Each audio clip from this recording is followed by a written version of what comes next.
Hello everyone, welcome back to the channel. Today we're diving into one of the most alarming and urgent environmental crises unfolding right now.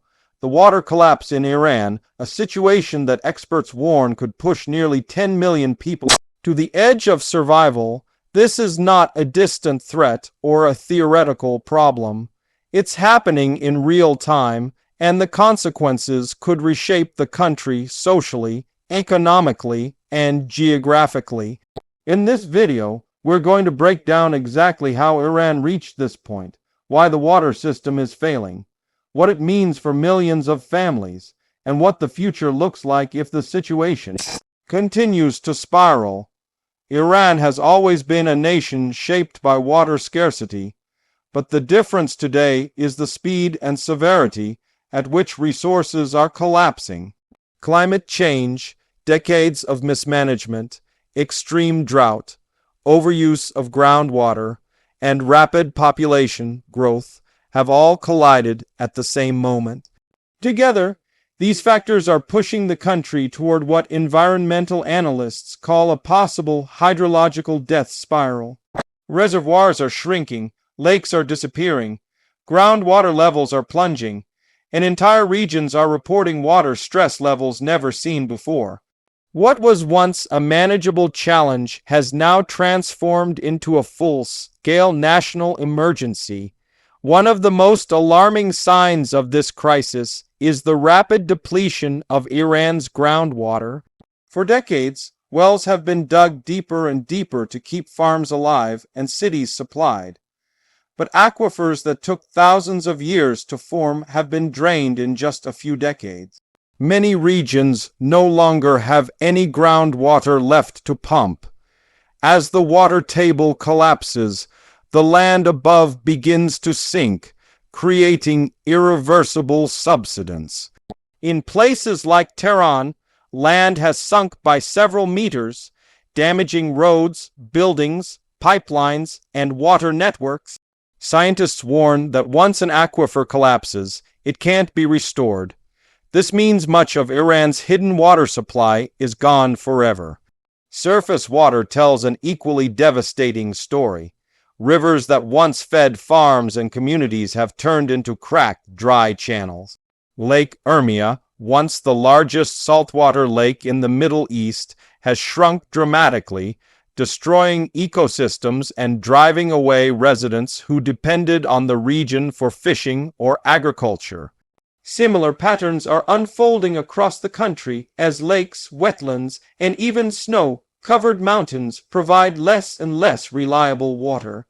Iran's rainfall has decreased sharply, and when rain does fall, it often comes in short, violent bursts that cause floods rather than replenishing sources.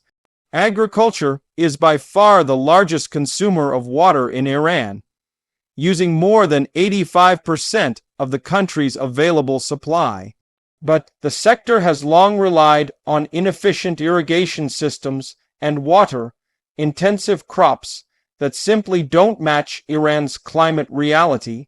Wheat, rice, and pistachio farms demand enormous amounts of water, yet they remain widespread because they are economically important. As water shortages intensify, farmers in many regions have abandoned their land. Fields that were once green and productive have become barren, dusty plains. This has triggered waves of internal migration as families leave rural areas in search of water and income, adding pressure to cities already struggling with shortages. Urban centers like Tehran, Mashhad, Isfahan, Shiraz, and Zahedan are facing growing water stress. Some neighborhoods experience intermittent supply, while others receive water only during limited hours. Old distribution systems leak massive amounts of water before it ever reaches homes. As pressure increases, utilities are forced to ration water more aggressively. People fill containers, store water on rooftops, and wait anxiously for the next scheduled delivery. In some cities, tempers flare as long lines form at public taps or tankers. The social tension created by water scarcity is beginning to show. and experts warn that it could grow into widespread unrest if the system collapses further. The environmental damage goes far beyond dry taps and shrinking lakes. Iran's water crisis is triggering a chain reaction that affects nearly every part of life. As wetlands disappear and rivers shrink, dust storms become more frequent, severe, and dangerous. These storms carry toxic particles that cause respiratory illnesses, reduce visibility, damage crops, and disrupt daily life. Regions like Khuzestan experience some of the worst dust pollution in the world. Similar patterns are emerging elsewhere as desertification advances. Forests are dying, biodiversity is collapsing, and wildlife is losing habitats at an accelerating pace. For the nearly 10 million people who live in high-risk regions, areas where water availability is close to zero, the crisis is personal and immediate. Families struggle daily to access enough clean water for drinking, cooking, and hygiene.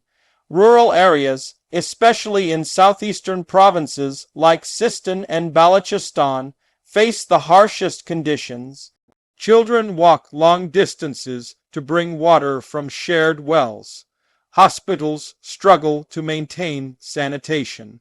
Schools sometimes shut down because they cannot operate without reliable water. When temperatures rise above 45 or 50 degrees Celsius, the lack of water becomes deadly. Heat waves without water are life-threatening, especially for the elderly and the very young. Government responses have varied over the years, but critics argue that many decisions made decades ago contributed to the crisis unfolding today. Large dam projects meant to store and distribute water ended up disrupting natural river flows and drying out downstream regions. Policies encouraging agricultural expansion ignored the limits of Iran's water supply. Over-extraction of groundwater was tolerated for too long.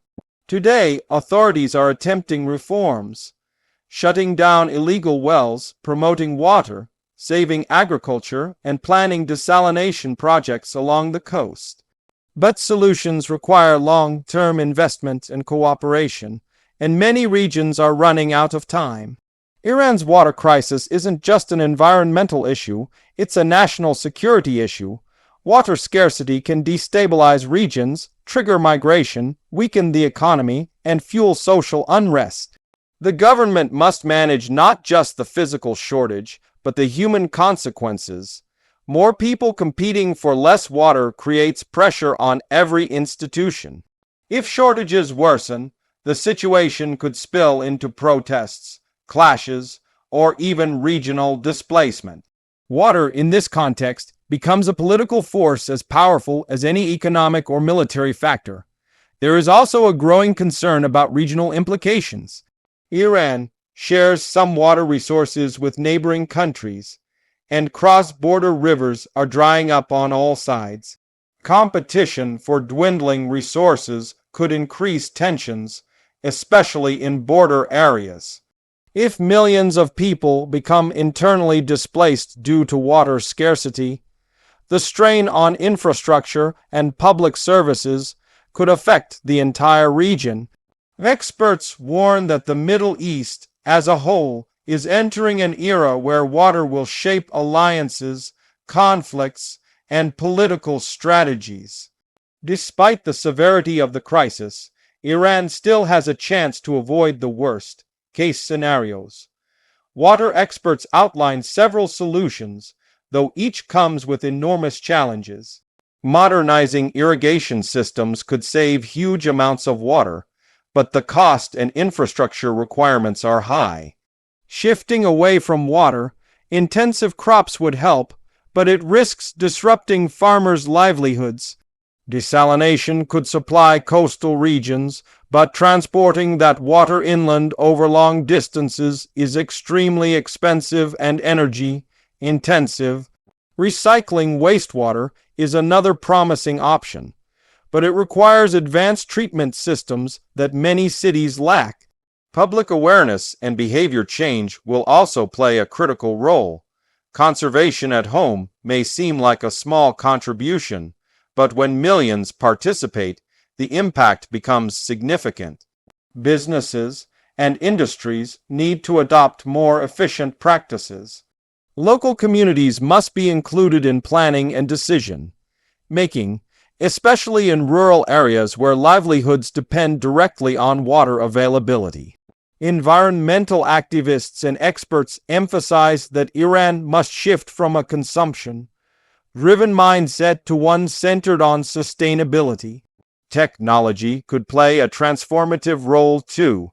Smart water meters, satellite monitoring of aquifers, AI-based irrigation control systems, and early warning drought models can help authorities manage resources more intelligently. Some pilot programs are already underway, but scaling them nationwide requires political will, funding, and coordination. Iran's scientific community has long called for modernization of the water sector, and the potential remains strong if resources are directed wisely.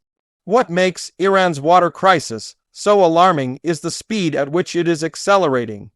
Problems that once took decades to emerge now appear within a few years. A reservoir that once supplied millions can dry up in a single season of drought. A farming region that thrived for generations can collapse in less than a decade. Families who lived in rural areas for centuries are now being forced to leave because the wells that sustained them for generations are barren.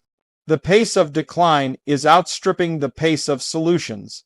Yet throughout Iran, there are countless stories of resilience. Farmers experimenting with drought-resistant crops, communities organizing water-sharing systems, engineers designing innovative treatment plants, teachers educating children about conservation, environmental groups pushing for policy changes. These efforts, though small compared to the scale of the crisis, show that people are determined to adapt.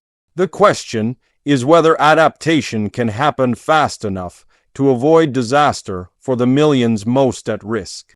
Water scarcity is not unique to Iran. Many countries from India to South Africa, from the United States to Egypt, are facing similar pressures. But Iran's combination of climate change, rapid consumption, and decades of mismanagement makes its crisis one of the most urgent in the world. While global solutions exist, each country must tailor them to its geography, culture, and economy. Iran's path forward will require not just technology, but political cooperation, community participation, and long-term planning. For millions living on the brink right now, the crisis is not a debate or a policy issue. It is a daily struggle to access the most basic resource of life. If immediate and large-scale action is not taken, experts warn that Iran could face forced mass migration, collapsing agriculture, failing cities, and widespread humanitarian emergencies within the coming years. The cost of inaction will be far greater than the cost of reform. This unfolding crisis is a reminder to the world of what happens when environmental limits are ignored, when natural resources are stretched beyond their capacity, and when the effects of climate change collide with human decisions. Iran's experience could become a powerful warning or a powerful example of recovery, depending on what happens next. And that brings us to the closing question. Can Iran pull back from the brink before millions more are pushed into danger? The answer depends on choices made now, not years from now. The world is watching closely, and the stakes could not be higher. Thank you for watching, and stay tuned for more important stories like this one.